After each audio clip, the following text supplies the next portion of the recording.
Ashabul Kahfi 309 tahun tidur, dan tatkala mereka bangun, mereka hanya mengira yauman au ba'da yaum, paling hanya sehari kita tidur atau enggak sampai. Oleh karena itu penghuni surga tidak tidur. Manusia tatkala di dunia tubuhnya lemah, dia memerlukan bantuan Sang Pencipta sekuat apapun. Tatkala manusia beramal, berupaya mentauhidkan Sang Pencipta, taat dengan aturannya, maka Allah bikin tubuh itu tidak perlu tidur lagi. Dia hanya perlu menikmati dan terus menikmati balasan dari apa yang mereka perjuangkan tatkala hidup. Tapi di dunia kita butuh tidur. Maka kita bersyukur kepada Allah, Allah membangunkan kita. Wa afana fi ajsadina. Tatkala kita berbincang tentang tauhid, kita akan senantiasa mengatakan Allah. Semuanya dari Allah. Allah yang membuat tubuh kita jadi sehat. Bukan karena obat yang kita konsumsi. Bukan karena tidur yang cukup. Bukan karena makanan sehat yang kita senantiasa menjaga. Enggak. Tapi karena Allah yang membuat kita sehat. Dan yang terpenting dari semua nikmat itu adalah Allah mengizinkan kita untuk mengingatnya. Ada orang yang bangun tidur, dia ingat sama handphone, dia ingat dengan pekerjaannya, dia ingat dengan tugas-tugas dia yang akan dia lakukan di hari itu. Tapi ada orang yang ketika bangun tidur dia mengatakan Alhamdulillah, yang dia ingat adalah Penciptanya. Kemudian dia tinggalkan kasurnya, ngantuk jemaah. Yang namanya orang habis begadang di malam hari ya, kadangkala dia juga sholat malam, dia ingin melanjutkan tidur, tapi enggak. Dia mengingat Allah Azza wa Jalla, berangkat menuju ke masjid, meninggalkan kesenangan dunianya demi mendapatkan kesenangan yang abadi. Allahumma salli wa sallim ala abdika wa rasulika sayyidina wa maulana Muhammadin wa ala alihi wa ashabihi ajma'in. Ya Allah, semoga salawat dan salam, berkah dan nikmat senantiasa Engkau curahkan untuk hamba kekasih-Mu, untuk baginda Nabi kita Muhammad sallallahu alaihi wasallam, untuk keluarga beliau, untuk istri-istri beliau, untuk putra-putri beliau, dan untuk seluruh sahabat Nabi. Semoga Allah meridhai kita bersama mereka. Amma ba'd. Ana masih dengar suara mana bagian sound systemnya? Udah dibenerin. Nah, iya. Dulu ana kesini masjidnya belum pakai AC. Sekarang udah pakai AC. Masya Allah. Makanya ana pakai jaket takut kedinginan. Ahibati fillah. Iya, suaranya masih. Nah,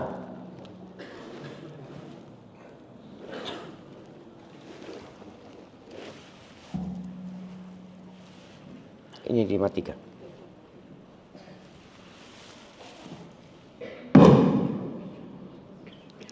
Bismillah.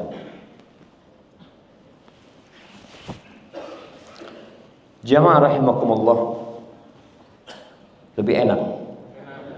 Nah, ini dipindahkan saja jemaah. Anak takut ditembak sama.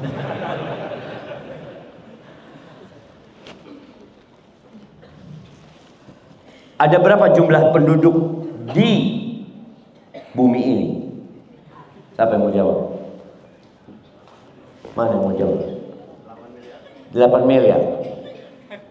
Berapa yang beriman? Nah, ini pertanyaan penting jemaah. Umur berapa tuh? 45. Coba kita lihat kacamata, dia umur 45. Nggak ada 55. Tapi antum pakai ketika umur 55 nanti. Apa kasih gitu. Nah, jadi ketika antum dikasih umur 55, antum didoakan panjang umur sampai ke umur 55 insyaallah. Baik, 8 miliar yang tidak mentauhidkan Allah itu 6 miliar. Umat Islam itu hanya 25% saat ini ya. Kita sedih ya. Kenapa mereka masih tidak menerima la ilaha illallah? Nabi kita Muhammad alaihi salatu wassalam, tadi kita dengar imam membaca di rakaat kedua, bagaimana tatkala Allah memerintahkan untuk berdakwah terang-terangan. Selama 3 tahun Rasul sallallahu alaihi wasallam sejak turunnya ya ayyuhal muddathir qum fa'anzir, wahai orang yang berselimut. Jadi Nabi alaihi salatu wasallam ketika melihat Jibril untuk yang kedua kalinya, beliau dalam kondisi yang ketakutan. Maka beliau minta diselimuti sama keluarganya. Lalu Allah katakan ya ayyuhal muddathir, wahai orang yang berselimut, qum, bangun. Udah bukan waktunya selimutan lagi. Udah bukan waktunya untuk bersantai ria lagi. Bangkit fa'andir, berikan peringatan. Maka Nabi SAW sejak turunnya Al-Muddathir itu beliau menjadi Rasul. Ketika turun Iqra beliau menjadi Nabi. Karena di Iqra itu tidak ada perintah untuk menyampaikan. Oleh karena itu kalau kita membaca buku-buku sejarah, hampir tidak ada ulama yang memasukkan Waraqah bin Naufal ke dalam silsilah sahabat Nabi. Enggak. Karena memang Nabi belum diperintahkan alaihi salatu wasallam untuk berdakwah. Beliau disuruh baca untuk diri beliau alaihi salatu wasallam. Dan ketika Allah perintahkan untuk berdakwah terang-terangan, wa anzir ashiratakal aqrabin, berikan kabar, ya berikan peringatan kepada kerabat-kerabat dekatmu, fasda' bima tu'mar wa a'rid 'anil musyrikin. Sudah engkau terang-terangan sudah sampaikan dakwah ini dan berpalinglah dari orang-orang musyrik. Inna kafainakal mustahzi'in. Kami akan mencukupimu dari orang-orang yang bakal membuli, bakal menghinamu. Dan betul, ketika Nabi SAW berdakwah terang-terangan, beliau dihabisi oleh kaumnya, dicaci, dimaki, dihinakan. Sampai Allah mengatakan, walaqad na'lamu annaka yadhiqu sadruka bima yaqulun. Kami benar-benar tahu dadamu menjadi sempit gara-gara omongan orang-orang. Ya bagaimana tidak? Beliau dikatakan orang gila, dikatakan penyihir, dikatakan dukun, dikatakan pendongeng, dikatakan penyair sallallahu alaihi wasallam. Apa sih dakwah beliau? Beliau keliling datang ke tempat-tempat kumpul kaumnya, mengatakan kepada mereka, qulu la ilaha illallah. Katakan la ilaha illallah. Ucapan ini ucapan yang mudah diucapkan, apalagi oleh bangsa Arab yang sejak lahir bisa bahasa Arab. Kenapa mereka tidak mau mengatakan ucapan yang mudah itu? Nah, siapa yang mau jawab? Kenapa mereka nggak mau? Apa konsekuensi? Iya, barakallahu fikum. Antum nggak pakai kacamata kan? Nah, iya, konsekuensinya orang ketika mengatakan la ilaha illallah itu harus berlepas diri dari semua sesembahan yang mereka sembah. Orang-orang musyrikin Mekah menyembah Allah apa tidak? Menyembah Allah mereka. Mereka berangkat haji. Orang musyrikin itu haji, tawaf di sekitar Ka'bah. Dan mereka tahu pencipta langit dan bumi adalah Allah Azza wa Jalla. Terus kalau ditanya, kenapa kalian kok menyembah berhala-berhala itu? Kata mereka, ma na'buduhum illa liyuqarribuna ilallah zulfa. Ini tanda mereka beribadah kepada Allah. Mereka menyembah Allah, tapi menyekutukan Allah. Mereka melakukan kesyirikan. Mereka mengatakan, kami tidak menyembah berhala-berhala ini kecuali dalam proses untuk mendekatkan kami kepada Allah Azza wa Jalla. Itu yang namanya syirik billah. Maka mereka ketika disuruh mengatakan la ilaha illallah, mereka faham. Karena mereka harus meninggalkan sesembahan-sesembahan yang ada dan fokus hanya kepada Allah Sang Pencipta. Maka mereka mengatakan, aja'alal alihata ilaha wahida inna hadza la syai'un ujab. Apakah dia hendak menjadikan sesembahan-sesembahan yang banyak itu menjadi satu sesembahan? Ini adalah hal yang mengherankan. Ya, mereka di dunia mengatakan itu, tapi nanti di akhirat mereka akan mengatakan, lau kunna nasma au na'qil ma kunna fi ashabis sa'ir. Kalau dulu tatkala kami hidup di dunia, kami mau mendengar dakwah itu, apa yang disampaikan, dan kami mau berpikir, kita nggak akan masuk neraka. Jadi orang-orang yang melakukan kesyirikan, mereka tidak punya dalil satupun atas kesyirikan mereka lakukan. Sejak Nabi Nuh sampai Nabi Muhammad sampai kelak hari kiamat, mereka tidak memiliki satu dalil pun atas kesyirikan mereka. Kalau ditanya kenapa kok kalian sembah, jawab mereka, inna wajadna aba'ana, dari dulu sudah nenek moyang kami. Mereka akan bersembunyi di balik budaya, di balik tradisi, di balik nenek moyang mereka. Kalau ditanya mana dalilnya kalau ini pantas disembah, apa sih yang mereka ciptakan? Nama-nama Tuhan itu hanya karangan mereka. Oleh karena itu Nabi Yusuf alaihissalam, ketika beliau di penjara, kemudian bertemu dengan dua orang yang juga di penjara. Lalu dua orang ini bermimpi. Karena melihat Nabi Yusuf orang soleh, mereka minta ditakwilkan mimpinya. Tapi ternyata Nabi Yusuf tidak menakwilkan mimpi mereka kecuali setelah berdakwah. Ini penting. Ketika antum di posisi dibutuhkan sama orang, minta takwil mimpi, minta takwil mimpi. Nabi Yusuf memanfaatkan kesempatan itu untuk menyelamatkan keduanya dari api neraka.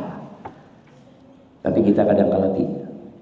Ahibati billah, Ja'far bin Abi Thalib. Kita tahu setelah Nabi SAW dakwah terang-terangan, banyak sahabat yang disiksa, dipaksa untuk keluar dari agamanya. Padahal mereka hanya mengatakan la ilaha illallah. Akhirnya hijrah ke Habasyah.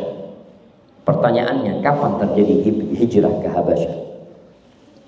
Nah, nih kalau bicara tauhid, hidup mulia dengan tauhid kadangkala harus meninggalkan negerinya. Kadangkala harus siap bersusah payah demi menjaga tauhid. Jemaah, kapan hijrahnya para sahabat sebelum ke Madinah ke Habasyah? Nah, mana yang jawab? Masya Allah, kirim-kirim ke belakang sana jemaah.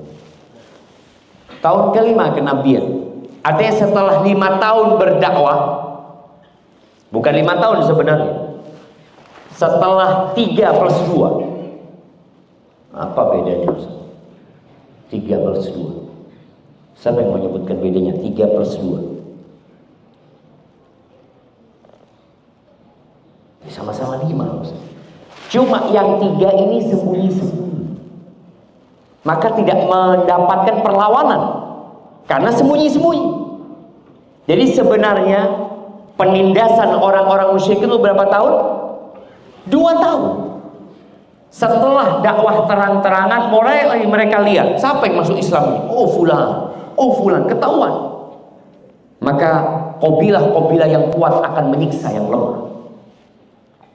Akhirnya sahabat demi tauhid mereka, belum sholat 5 waktu belum diwajibkan. Kemudian puasa Ramadan belum, jilbab belum wajib. Yang ada la ilaha illallah, tauhid mereka. Itu yang mereka ingin selamatkan. Kalau pakaian mereka, loh tetap mereka seperti orang musyrikin pakaiannya.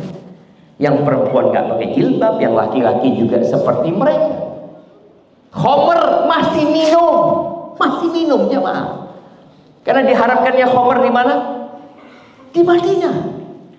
Mereka benar-benar hanya mentauhidkan Allah, meninggalkan segala bentuk sesembahan selain Allah Azza wa Jalla. Itu sudah dikucilkan oleh masyarakat. Yang akhirnya mereka hijrah. Dan hijrah ke Habasyah. Kalau benar Habasyah itu adalah Ethiopia, antum nanti lihat di peta. Kemarin kita mengkaji sama mahasiswa, lihat jauh sekali mereka itu. Mereka nyebrang lautan, kemudian sampai ke Eritrea, kemudian jalan daratnya untuk menuju ke Habasyah itu entah berhari-hari, berpekan-pekan untuk sampai ke sana aja, demi menyelamatkan tauhid mereka. Tapi seharusnya orang-orang musyrikin itu tenang. Ketika kita punya tetangga yang kita tidak sukai, lalu tetangga itu pindah, kita senang gitu. Alhamdulillah, pindah sudah dia, nggak ketemu lagi sama dia. Itu kalau kebenciannya karena urusan dunia. Tapi kalau kebencian dan permusuhannya karena agama, ke ujung dunia antum akan dicari. Dan orang musyrikin gak terima dengan hijrahnya ya 80 sahabat kira-kira atau kurang dari itu menuju ke Habasyah. Mereka tidak terima. Akhirnya mereka kirim orang untuk mengembalikan orang-orang mukmin ini dari Habasyah ke Mekah. Untuk diapakan? Dibalikan untuk disiksa. Mereka utus 2 orang, Amr bin As dan Abdullah bin Abi Umayyah, berangkat ngobrol sama Raja Habasyah, Nasrani, Najasyi. Disampaikan bahwa nih di kampungmu nih ada kaumnya kami yang mereka meninggalkan agama nenek moyang mereka dan mereka tidak masuk ke agamamu. Mereka meninggalkan agama orang-orang musyrikin dan tidak menjadi Nasrani, gitu. Maka kembalikan mereka kepada kami. Kata Najasyi, tunggu dulu, aku mau dengar dari mereka. Ini kan klaim sepihak. Maka dipanggil Ja'far bersama umat Islam. Lalu ditanya sama raja, kalian ini kenapa? Ada urusan apa sama kaum kalian sampai minta suaka? Kemudian ceritalah Ja'far bin Abi Thalib. Dia mengatakan, ayyuhal malik, wahai raja. Ini penting jamaah, kalau antum ngomong sama orang besar, untuk tetap memberikan kedudukan dia. Panggil dia raja-raja. Nabi SAW ketika tulis surat ke Raja Romawi di Palestina, Heraklius, beliau nulis apa? Min Muhammadin sallallahu alaihi wasallam ila Herakl azimir Rum, yang diagungkan oleh Romawi. Dia musyrik, tapi dia diagungkan oleh siapa? Oleh kaum. Maka Ja'far mengatakan, ayyuhal malik, wahai raja, kunna qauman ahla jahiliyah. Kita dulu itu masyarakat jahiliyah. Ya, mungkin nggak tahu Najasyi apa maksudnya masyarakat jahiliyah. Maka Ja'far mulai mendetailkan tentang kami na'budul asnam, batu-batu kami sembah. Orang yang menggunakan akal sehatnya nggak akan menyembah batu, jemaah. Nabi Ibrahim alaihissalam ketika menghancurkan berhala-berhala kaumnya, lalu yang paling besar itu nggak dihancurkan, dengan harapan orang-orang ini pakai akalnya. Kapaknya ditaruh di sana, disebutkan. Kemudian Nabi Ibrahim disidang, ditanya, a'anta fa'alta hadza bi'alihatina ya Ibrahim, apakah engkau yang melakukan ini kepada Tuhan-Tuhan kami? Bayangin jemaah, manusia bisa menghancurkan Tuhan, engkau yang melakukan ini kepada Tuhan-Tuhan kami? Wahai Ibrahim, kata Nabi Ibrahim, bal fa'alahu kabiruhum hadza, aku bukan itu yang paling besar yang melakukan itu semua. Nabi Ibrahim tidak menyuruh tanya kepada yang besar, karena orang yang melakukan dosa bisa bersilat lidah kemudian mengatakan enggak, bukan aku, gitu kan. Yang perlu ditanya siapa? Korbannya. Maka Nabi Ibrahim mengatakan, fas'aluhu min kanu yantiqun, kalian tanyakan kepada korban-korbannya dia tuh, kalau mereka bisa bicara. Apa yang terjadi? Faraja'u ila anfusihim, mereka akhirnya sadar, jemaah. Masa kita suruh tanya sama patung? Mereka mikir, gimana kau Ibrahim, kau nyuruh kami tanya sama patung? Yang gila yang mana ini jemaah? Yang nyuruh apa yang disuruh? Lu kalian sembah mereka, kok sekarang suruh tanya, nggak mau tanya? Mungkinkah orang itu bertanya kepada patung, yang ngobrol sama patung, Mas, sejak kapan kamu di sini, Mas? Tapi ternyata mereka hampir sadar. Tapi ketika ingat dengan nenek moyang, mereka sembah lah itu. Bahkan mereka bakar Nabi Ibrahim. Dibakar Nabi Ibrahim. Nabi Ibrahim keluar dari api selamat. Beriman kaumnya? Enggak beriman mereka, jemaah. Mereka sudah mendapatkan bukti nyata bahwa Tuhan mereka nggak bisa membakar Ibrahim, karena mereka bukan Tuhan. Mereka hanya nama-nama yang kalian sematkan kepada patung-patung. Maka Ja'far mengatakan, na'budul asal, kami menyembah batu-batu. Berhala kami menyembah itu. Wa na'kulul maita, bangkai kami makan. Wa na'til fawahish, zina kami lakukan. Ini menunjukkan bahwa orang yang berakal sehat tidak akan berzina. Tapi kami pun berzina waktu itu. Apa kemungkaran-kemungkaran yang kami tidak lakukan?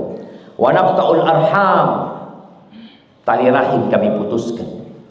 Wa nusi'ul jiwar, kita berbuat buruk dengan tetangga. Wa ya'kulul qawiyyu minnad dha'if, yang kuat akan memangsa yang lemah. Fakunna ala dzalika, kita hidup dengan perilaku tersebut. Hatta ba'atsallahu ilaina rasulan, sampai Allah mengutus utusannya kepada kami. Minna, dari kami dia, bukan orang lain. Na'rifu nasabahu, kami tahu sama nasabnya. Wa sidqahu wa amanatahu wa afafahu, kami tahu dia orang baik, orang yang jujur, orang yang amanah, orang yang menjaga kehormatan diri. Artinya kita melihat bagaimana 40 tahun Nabi SAW hidup di kota Mekah. Seluruh penduduk Mekah bersepakat bahwa beliau paling mulia. Ketika pertikaian dalam prosesi peletakan Hajar Aswad 5 tahun sebelum Nabi diutus alaihi salatu wassalam, itu penduduk Mekah hampir perang dan Ka'bah hampir banjir darah gara-gara Hajar Aswad. Setelah 3 hari mereka mengatakan, udahlah kita jadikan orang yang pertama masuk dari pintu ini sebagai penengah di antara kita. Mereka mengatakan, oke, kita siap. Muncul nih hamba Allah yang bernama Muhammad bin Abdullah bin Abdul Muttalib bin Hashim, belum jadi nabi, sallallahu alaihi wasallam. Ketika datang beliau, mereka mengatakan, hadza Muhammadun radina bihi hadzal amin. Ini Muhammad, orang yang terpuji, kami ridho sama dia untuk jadi penengah. Dia orang yang terpercaya. Ini yang mengatakan adalah pemimpin-pemimpin Quraisy. Kenal sekali mereka dengan Muhammad alaihi salatu wassalam. Kemudian fada'ana ilallahi linuwahidahu wa na'budahu, dia mengajak kami untuk mentauhidkan Allah. Tauhid itu artinya kita meyakini, mengimani bahwa Allah itu esa dalam penciptaannya, dalam pengaturan alam semesta ini. Allah esa, Allah yang menurunkan hujan, Allah yang menumbuhkan tumbuh-tumbuhan, Allah yang menciptakan pulau-pulau ini, Allah Jalla Jalla. Kemudian Allah esa dengan nama-namanya yang indah, sifat-sifatnya yang mulia. Lalu hanya Allah yang pantas untuk diibadahi. Di sini masih ada tempat pesugihan, ya. Nah, ada nggak tempat pesugihan di Batam ini? Ada, udah sugih semua. Nah, di beberapa daerah ada tempat orang mencari pesugihan.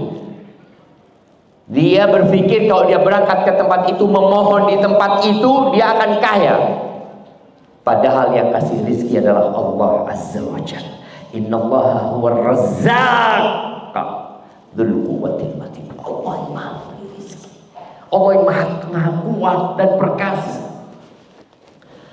Kemudian tadi yang namanya tauhid adalah mengimani bahwa Allah esa dalam penciptaannya, dalam pengurusan alam semesta ini. Allah esa dengan nama-namanya yang indah, sifat-sifatnya yang mulia. Gak ada yang membantu Allah dalam penciptaan alam semesta ini. Gak ada yang menyamai Allah, dan hanya Allah yang pantas untuk disembah. Tapi tadi 6 miliar manusia tidak mentauhidkan Allah. Walaupun dia orang baik, walaupun orang soleh, neraka tempat. Apabila dia tidak mentauhidkan Allah Azza wa Jalla, inna ad-dina 'inda Allahil Islam. Sesungguhnya agama yang diridhoi Allah hanyalah Islam.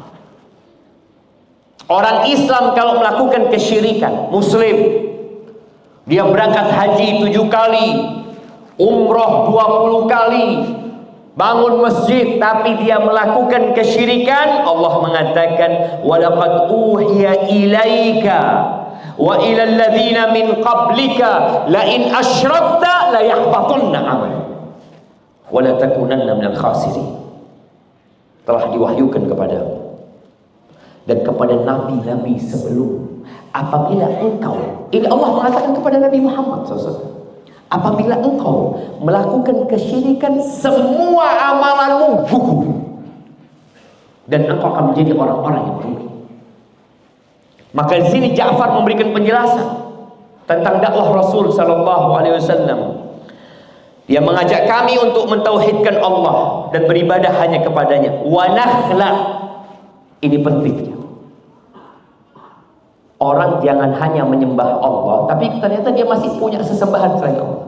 Dia mengatakan wa nakhla ma kunna na'bud wa aba'una min duni minal hijarati wal awthan. Dan kita berlepas diri dari semua sesembahan yang disembah oleh kami dan nenek moyang kami. Apapun bentuknya, mau batu, mau kayu, apapun. Dan orang yang mentauhidkan Allah jemaah akan dapat apa? Ini baru mukadimah kita jemaah. Belum masuk ke apa tema kita? Hidup indah, mulia dengan tauhid. Nah, mulia dengan tauhid. Orang yang mentauhidkan Allah Azza wa Jalla, kita tahu tauhid ini adalah pertanyaan pertama di alam kubur dan kewajiban pertama di alam dunia. Kewajiban pertama itu adalah mentauhidkan Allah. Asyhadu an la ilaha illallah wa asyhadu anna Muhammad Rasulullah. Dan pertanyaan pertama di alam kubur adalah antum tak akan ditanya, antum kerja apa? Akan ditanya, madinuk wa man nabi. Ini pertanyaan bukan dihafal jawabannya. Ini pertanyaan diamalkan jawabannya. Kalau cuma menghafal, orang kafir pun hafal. Kalau ditanya, kira-kira pertanyaan di kuburan apa buat orang Islam? Oh, tahu saya. Akan ditanya siapa Tuhannya. Insyaallah. Waktu anak udah habis. Tadi MC mengatakan sampai jam berapa? Sampai jam 6 itu sama pertanyaan. Nah, anak sebenarnya kepingin sampai zuhur di sini. Tapi pesawatnya nggak mau nunggu, itu masalahnya dia. Nggak ada dia, oh Ustaz Syafiq ditunggu, nggak ada cerita ditunggu. Anak kok bicara itu gara-gara antum kasih itu jadi lupa. Nah, ya, artinya orang-orang non Muslim pun kalau cuma menjawab pertanyaan itu, mereka dikasih pertanyaan lalu dikasih jawab, mereka akan menghafal. Makanya orang-orang munafik ketika ditanya man rabbuk, man nabiyuk, madinuk, dia akan mengatakan la adri, aku nggak tahu, kata dia. Sami'tun nas yaqulun faqul, aku mendengar orang ngomong itu maka aku menghafalnya, bukan mengamalkannya, bukan meyakininya, tapi dia ikut-ikutan saja. Maka nggak bisa jemaah. Kita nggak akan bisa menjawab kalau ternyata kita hanya ikut-ikutan. Kita tidak meyakini. Dan kalau bicara hidup mulia dengan tauhid, ya, ada banyak keutamaan orang yang mentauhidkan Allah. Yang pertama, dia akan merasakan kedamaian dan keamanan di dunia dan di akhirat. Allah Azza wa Jalla mengatakan, alladzina amanu wa lam yalbisu imanahum bizulmin ulaika lahumul amnu wa hum muhtadun. Orang-orang yang beriman dan tidak mencampur adukan keimanan mereka dengan kezaliman.